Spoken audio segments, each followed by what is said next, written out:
ایسے لوگوں کو اس سے ظاہر ہے وہ کام اس کے آسانی سے ہو جائیں گے، اسی وجہ سے اس نے جو ہے ریٹائرڈ آفیسر ہائر کی ہے، اور ہر کام ایزلی ہو گیا. ہی از اے کلیور پرسن.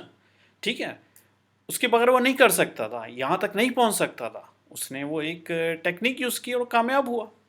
اب دوسرا ہمارے مسئلہ کیا ہے، ہر جگہ رشوت سفارش سے لوگ آ جاتے ہیں. پھر دوسرا مسئلہ، کوئی کرائم اگر کر جاتا ہے تو بعد میں اس کو چھوڑ دیا جاتا ہے. فلان جی ایم این اے کا بیٹا ہے یا ایم پی اے کا، فلان جی بھتیجا ہے، بھانجا ہے ڈی ایس پی کا، کوئی کرنل کی وائف نکل آتی ہیں، تو ان کے لیے اب جو ہے وہ انصاف آرام سے مل جاتا ہے. پرابلم کیا آ جاتی ہے، جو غریب آدمی وہ پھنس جاتا ہے، اس کا جو ہے وہ بالکل ستیہ ناش مار دیتے ہیں، وہ بیچارہ کہیں نہیں جا سکتا. تیسرا جو مین ہے، رشوت بہت زیادہ عام ہو چکی ہے. ہر کوئی جو ہے آپ دیکھیں اداروں میں چلیں بغیر رشوت کے، پاکستان میں جی بغیر رشوت کے تو کام ہی نہیں ہوتا. ٹھیک ہے، ایک بہت بڑا مسئلہ ہے. ایون کہ ہم تو ججز تک خرید لیتے ہیں، تو باقی رہ کیا گیا. اب ایک دفعہ مجھے یاد ہے کہ میں لیکچر دینے کے بعد مجھے ایک پولیس والے نے روک لیا. گاڑی تھی حالانکہ سروس روڈ پہ. میں نے کہا جی کیوں روکا؟ بس وہ گاڑی کے کاغذات چیک کرنے ہیں. میں نے کہا کر لیں. لائسنس دیا، گاڑی کے دیکھے. بعد کہاں اس نے پکڑ لی کہ جی آپ یہ گاڑی آپ کے نام نہیں ہے. میں نے کہا اس سے کیا ہوا، میرے بھائی کے نام ہے. تو نہیں جی آج کل لا ہے، دیکھیں آپ خود ہی بنا لیتے ہیں کہ گاڑی کسی اور کے نام نہیں آپ چلا سکتے. میں نے کہا یہ کہاں پہ بحث ہوئی، بہرحال نہیں مانے.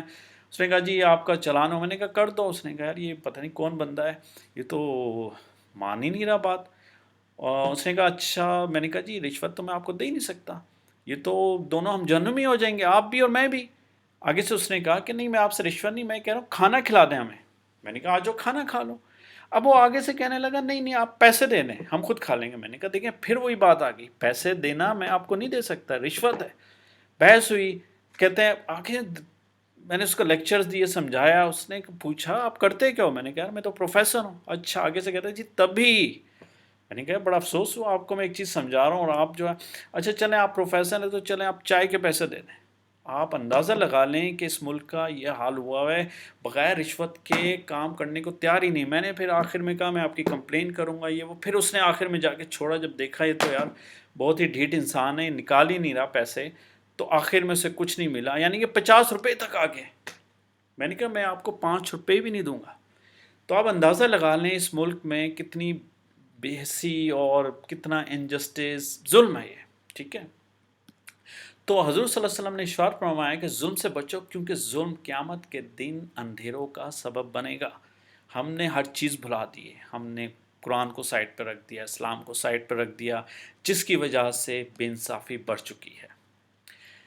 اب اس کا سلوشن کیا ہے؟ دیکھیں ہر پرابلم کا سلوشن ہوتا ہے، وہ ہمیں ڈھونڈنا پڑے گا. اور یہ اتنا امپورٹنٹ اہم مسئلہ ہے، اگر ہم نے اس پہ توجہ نہیں دی خدا نخواستہ ہم دنیا سے بہت پیچھے رہ جائیں گے. تو آج میں آپ کو جتنی بھی دیکھیں ڈیولپ کنٹریز ہیں، جتنے بھی ترقی یافتہ ممالک ہیں، ان کا سیکرٹ کیا ہے سکسیزفل نیشن کا؟ وہ جسٹس دے رہے ہیں، آپ کو انصاف پرووائڈ کر رہے ہیں، چھوٹے کو بھی بڑے کو بھی. اس میں یہ نہیں دیکھا جاتا. تو یہاں پہ سلوشن یہی کہ فرسٹ میں پہلے بھی یہ کہہ چکا ہوں کہ کمپیٹنٹ پیپل کو ہائر کیا جائے، اچھی پوسٹ دی جائیں. نالائق لوگوں کو خدا کے لیے یہاں سے بھگایا جائے، کیونکہ نالائق آئیں گے تو وہ سارے کام بھی نالائقوں والے کریں گے. رشوت لیں گے، ٹھیک ہے، رشوت دیں گے، پھر اپنے بچوں کو رکھیں گے، یعنی ہر کام ستیہ ناش ہو جائے گا. پہلی چیز. سیکنڈ، اب ہمیں بھی کچھ کرنا ہے. اب ہم ہر کام گورنمنٹ پہ نہیں چھوڑ سکتے، ہمیں پتہ ہے نالائق حکومت ہے. ہمیں خدا کے لیے خود اپنے آپ کو ایجوکیٹ کرنا ہے. اس پہ میں لیکچر دے چکا ہوں کافی ڈیٹیل سے، اس کو کائنڈلی دیکھ بھی لیجیے گا. میری سب سے ریکویسٹ ہوگی خدا کے لیے یہ جو رشوت کا سلسلہ ہے ہم لوگ بھی سٹاپ کریں. آپ مت دیں، کچھ بھی ہو جائے. چلان لگتا ہے آپ میں چلان کریں، آپ اپنی آواز اٹھائیں. دیکھیں، اور آج سے ہی ہر کام اچھا کام شروع کرتے ہیں. دیکھیں اچھا کام کریں گے تو آپ کو اچھا ملے گا. جیسے قرآن میں ہے جیسے اعمال ہوں گے ویسے ہی آپ پہ مصیبتیں مسلط کی جائیں گی. آپ اچھے کام کریں گے آپ کے ساتھ بھی اچھا ہوگا. ٹھیک ہے، تو اس کام کو آپ جو ہے وہ پروموٹ کریں، اچھے کام کریں.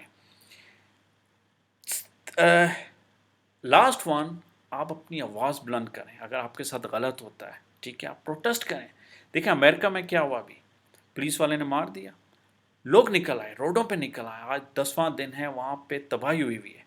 لوگوں نے آواز نکالی، پروٹیسٹ کیا، دیکھو ان کو اب سزا بھی مل گئی. تو یہ آپ نے اپنے آپ کو بھی جو ہے اب سقراط کا دیکھ لیں، عدل کا قیام اسی معاشرے میں ممکن ہو سکتا ہے جس کے افراد قدرتی صلاحیتوں کے مطابق اپنے اپنے فرائض انجام دے رہے ہوں. تو خدا کے لیے آپ بھی اپنا کام اچھا کریں تو آپ کے ساتھ بھی اچھا ہونا شروع ہو جائے گا. آپ آواز بلند کریں، آپ یہ چیزیں ضروری ہیں. اگر نہ کی ہم بہت پیچھے رہ جائیں گے. ادروائز ہمارے سے یہ ظلم ہوتا رہے گا اور ہم سہتے رہیں گے، اور یہ ہمارے خدا نہ خواستہ قومی نہ تباہ ہو جائے. اس کا آؤٹ کم کیا آئے گا؟ اگر ہم نے یہ چیزیں کر لیں، ہم آٹومیٹیکلی ایک ہیپی اور سکسیسفل نیشن میں شمار ہو جائیں گے. ایک پیس آئے گا، ٹھیک ہے، ایکویلٹی آئے گی، اور ہم سب میں ٹرسٹ بلڈ ہوگا. تو اللہ تعالیٰ، میری دعا ہے کہ اللہ تعالیٰ ہم سب پر رحم فرمائے اور ہمیں سمجھ عطا فرمائے اور ان چیزوں پر عمل کرنے کی توفیق عطا فرمائے. آمین.